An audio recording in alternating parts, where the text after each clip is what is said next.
Cela va faire 6 mois que j'utilise le DJI Mavic 3 Pro Ciné et je vous fais le bilan.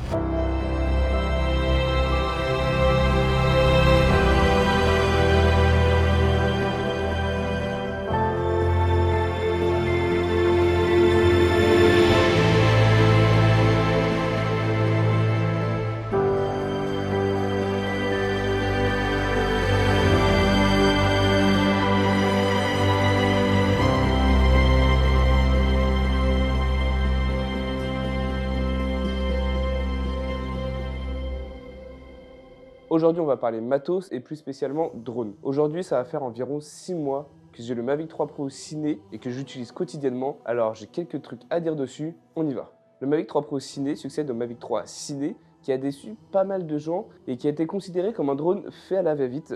Surtout après un Mavic 2 Pro qui a été excellent et où on a attendu 2 ans pour avoir ce Mavic 3 Ciné. Le Mavic 3 Pro Ciné se différencie grâce à sa nacelle qui est vraiment unique au monde. Une nacelle avec 3 capteurs, dont un 24 mm en micro 4 tiers. Les deux autres objectifs sont des équivalents 70 mm et 166 mm avec des capteurs malheureusement un peu plus petits. Mais le plus gros point à retenir sur ce drone, c'est qu'il filme en Apple ProRes, un format très demandé sur les productions audiovisuelles allant jusqu'au cinéma. Bref, en quelques mots, le DJI Mavic 3 Pro Ciné, c'est de la 5K 50 fps D-Log en 422 ProRes en 10 bits, donne une plage dynamique de folie, de la 4K en 120 fps, plus de 40 minutes d'autonomie et surtout, il peut résister à des vents jusqu'à plus de 70 km/h. Sur le papier, toutes ces caractéristiques sont idéales, mais en pratique, vaut-il vraiment le coup et vaut-il surtout vraiment ce prix-là? Après presque 6 mois d'utilisation, j'ai pu me faire un avis assez précis sur ce drone et aujourd'hui, je vais vous partager mon ressenti, je vais vous partager les points forts de ce drone, les points faibles et je vais vous dire en fin de vidéo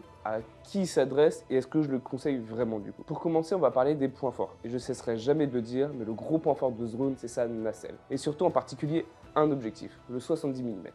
Parce que le drone est connu pour ses vues grandioses, des vues aériennes à moindre coût, mais on était souvent bloqué en fait avec ses grands angles en équivalent à peu près 24 mm.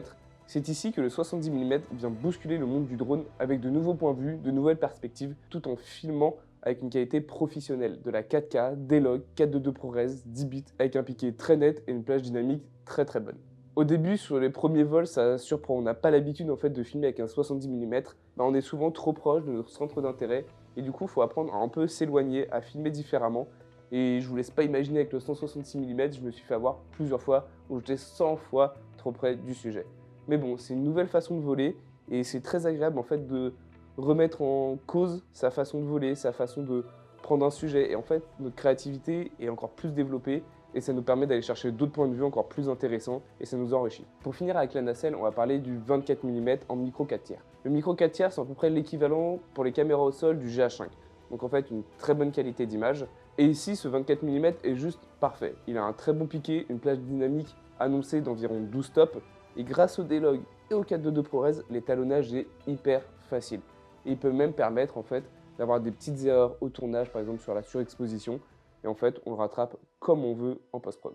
En achetant ce drone, je voulais un drone dans lequel j'ai 100% confiance dans toutes les situations possibles et inimaginables. Et je n'ai pas été déçu. En effet, grâce à ces capteurs omnidirectionnels, donc à 360 degrés, on ne se soucie plus des obstacles. On peut passer vraiment dans des tout petits obstacles, c'est très précis. Sur les RC Pro, on peut même voir les caméras reliées en fait à ces capteurs omnidirectionnels, ce qui permet d'être encore plus précis que le simple affichage de 0 m, 2 mètres de l'obstacle. Et ça, c'est vraiment un très gros point fort pour ce drone-là. De plus, il est incroyablement stable. J'ai pu le faire voler dans des situations assez extrêmes en termes de vent et je peux vous assurer, et preuve à l'appui avec des images, qu'il supporte des vents facilement à 60 km/h en vol. J'ai juste eu quelques problèmes avec la nacelle qui décrochait légèrement en fait pendant une milliseconde en fait. On l'a en image. Sur des rafales, clairement, je pense qu'on était sur du 75-80 km/h de vent. Donc quand même là, on arrive sur la limite du drone, mais il faut faire attention. Pour finir avec les points forts, je vais parler de la batterie. J'ai l'habitude de voler avec des drones FPV où la batterie dure environ 5 minutes.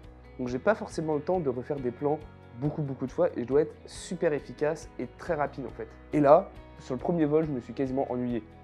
40 minutes de vol, c'est dingue. En fait, tu as le temps vraiment de faire tes plans, de les refaire pour vraiment qu'ils soient parfaits, comme tu le souhaites, avec le bon cadrage, la bonne luminosité. Ou encore mieux, attendre un coucher de soleil, tu fais décoller le drone pour faire des time-lapse, ou juste attendre en fait la bonne lumière, le bon rayon du soleil, qui tape parfaitement sur la mer, sur un rocher. Ces 40 minutes sont vraiment exceptionnelles et sont très utiles au final. Sur des prestations où on doit faire plusieurs lieux ou à plusieurs moments de la journée, c'est très utile d'avoir plus de batterie et surtout une grande autonomie. Donc sur le papier, ils annoncent 40 minutes. Honnêtement, je vole un peu moins que ça, je vole entre 30 et 35 minutes en fonction de comment on vole, quel temps il fait. Ils gardent toujours une marge de 20% au niveau de la batterie. Pour éviter qu'elle se dégrade, c'est plutôt conseillé sur ce type de batterie. Maintenant, passons au point faible, car oui, ce drone a des points faibles. Pour commencer, DJI. Pourquoi vous faites un drone aussi cher, un pack aussi cher, avec une RC Pro aussi chère, mais que vous ne faites pas de protection? La DJI RC Pro, c'est environ 1000 balles. Et on sent qu'en fait, si on la fait tomber, ou si elle prend un choc, surtout sur l'écran, il peut vite se casser ou se rayer. Et on n'a pas de protection pour cela, ce qui est quand même très très frustrant et que je ne comprends pas. Donc moi, j'ai trouvé cette petite solution, c'est une petite pochette, mais plus pour la protéger des rayures. Je sais que ça ne protège pas des chocs et ça, je trouve ça dommage encore. Autre défaut, et là on va parler de la nacelle, c'est la latence entre le changement d'objectif. Quand on veut passer du 24 au 70 mm, on a toujours une latence de 2-3 secondes. On peut se dire que c'est très minime là tout de suite, quand on filme du paysage ou autre, mais quand on va filmer du sport, de l'activité, de l'événementiel, on a besoin de beaucoup de réactivité. On peut louper le petit moment crucial quand on veut changer de plan, quand on veut changer d'objectif. Et je trouve ça vraiment frustrant en fait d'avoir un temps aussi long. Toujours en parlant de la nacelle et du changement d'objectif, s'il n'y avait que ce petit lag, ce petit temps d'arrêt entre changements d'objectif, ça irait. Mais le problème, c'est qu'on a un 24 mm avec une ouverture variable et les autres sont en ouverture fixe. Donc en fait, quand on est bien exposé avec le 24 mm, dès qu'on change sur le 70 ou le 166, en fait notre plan vient surexposer ou sous-exposer. Et ça, c'est un petit peu embêtant. Mais bon, ça irait encore si ça serait que ça, des petits changements, des petits lags et tout. Mais le plus gros problème, c'est qu'on a une balance des blancs qui change. Entre un 24 mm et le 166 mm, la balance des blancs bleuit vachement. On reste à 5005 par exemple, sur le 24 et sur le 166, la balance des blancs à l'image ne sera pas la même. L'image du 166 sera beaucoup plus froide, beaucoup plus bleue, et ça je trouve ça très très dérangeant en sachant que c'est exactement les mêmes données.